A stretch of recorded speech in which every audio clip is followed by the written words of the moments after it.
सारे अभिवादन के साथ मैं आप सबका धन्यवाद करता हूं और हृदय की गहराइयों से मैं आप सबका स्वागत करता हूं जनपद आजमगढ़ के नौजवान साथियों, समाजवादी साथियों। आदरणीय हमारे नेता धर्मेंद्र यादव जी आपके बीच में इस तरह का जो संबोधन किया है, इससे ज्यादा मैं कुछ नहीं कह सकता और अपने नेता के बारे में भी मैं कुछ नहीं, क्योंकि मैं छोटा सा कार्यकर्ता हूँ, आपका भाई हूँ। जो स्नेह आपने दिया है, दो युवा सांसद स्नेह दिया है देश में अपने महबूब नेता को, हमको, हम लोगों की क्या औकात है। भारतीय जनता पार्टी की सरकार हर मोर्चे पर, हर जगह हम लोगों से बदला लेने का काम और हमें प्रताड़ित करने का काम दोनों लोगों को किया है। अभी आदरणीय एमपी साहब कह रहे थे कि जिस तरह से तांडव किया भारतीय जनता पार्टी ने, हमारे समाजवादी पार्टी की जो अच्छे वर्कर थे, मैंने उनका मोरल डाउन करने के लिए, उनको मैंने हतोत्साहित करने के लिए घर घर में लाल कार्ड भेज दिया था। अभी आज भी जब मैं एसपी को फोन लगा रहा हूँ तो एसपी साहब का फोन नहीं उठ रहा है, मोबाइल स्विच ऑफ हो जा रही है।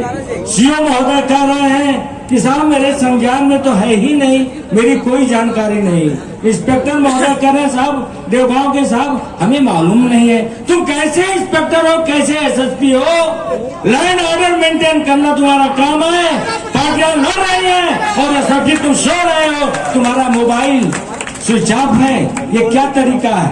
हम जानते हैं कि आप अपने पुलिस प्रशासन के बल पर चाह रहे थे कि आजमगढ़ और लालगंज दोनों सीट हमारे हाथ में, क्योंकि बात हो चुकी थी। लेकिन आपके सहयोग से, आप लोगों की मेहनत से, आप लोगों के संघर्ष से ये सीट, ऐतिहासिक जीत आपने दिलाया। इसके लिए मैं आप सबके प्रति आभार व्यक्त करता हूं। आप सबका अभिनंदन वंदन करते हुए मैं ये विश्वास दिलाता हूं मेरे नौजवान दोस्तों, हम दो हैं अब और हम 3 MLC, 10 विधायक, जिला पंचायत अध्यक्ष, सरकार यहाँ समाजवादी। एसएसपी साहब सुन लीजिए, हम लोग बड़ा सम्मान करते हैं। एक वायरल हो गया, मैंने अपील किया था, धन्यवाद भी दिया था माननीय एसएसपी साहब को, डीएम साहब को। हमने कहा जिस सौहार्दपूर्ण वातावरण में आपने मतदान करवाया है मान्यवर, मैं उसके लिए आप सबके प्रति आभारी हूं और धन्यवाद भी देता हूं। लेकिन एक निवेदन करूंगा, मतगणना के समय ऐसा कोई कार्य नहीं होना चाहिए। निष्पक्ष मतगणना करवाओ, वरना मेरी जनता सड़कों पर उतर जाएगी। यही मैंने कहा था।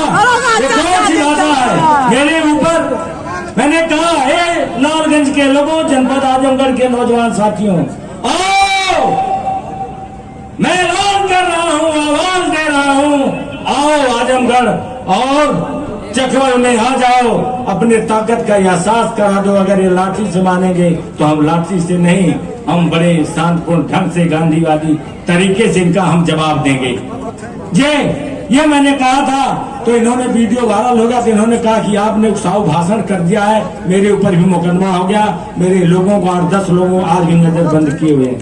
मैं इनके लाठी या डंडे, जेल तो हमने देखा है जेल को। हथकड़ियों की डर न दिखाओ, जेल हमारा देखा है। जेल में तेरे जगह है कितनी, देख लिया है, देखेंगे।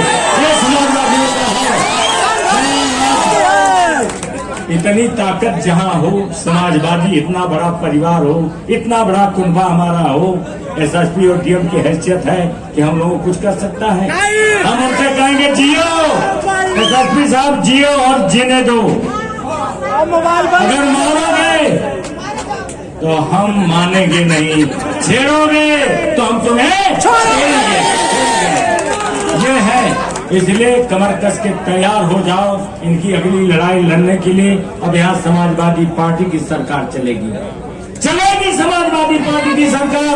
और सुन लीजिए, अगर कल मुझे नहीं जाना होता या परसों जब भी आदेश हो जाएगा माननीय अध्यक्ष महोदय जी का, महबूब नेता का सरकार बनाने के लिए, तो हम निकल जाए। लेकिन आने के बाद हम बहुत बड़ी एक मीटिंग करेंगे हम लोग रणनीति बनाएंगे इन भ्रष्ट बेईमान अधिकारी और भ्रष्ट सरकार के खिलाफ हम कौन सी किस तरह की रणनीति बनाकर इनको फिर लोग करें, ये हम लोग रणनीति बनाएंगे।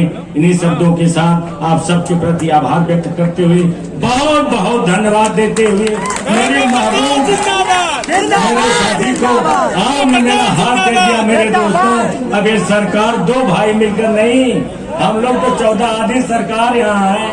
उत्तर प्रदेश में हम लोगों की ही चलेगी, दूसरे की नहीं चलेगी। बहुत बहुत धन्यवाद। जय हिंद, जय भारत।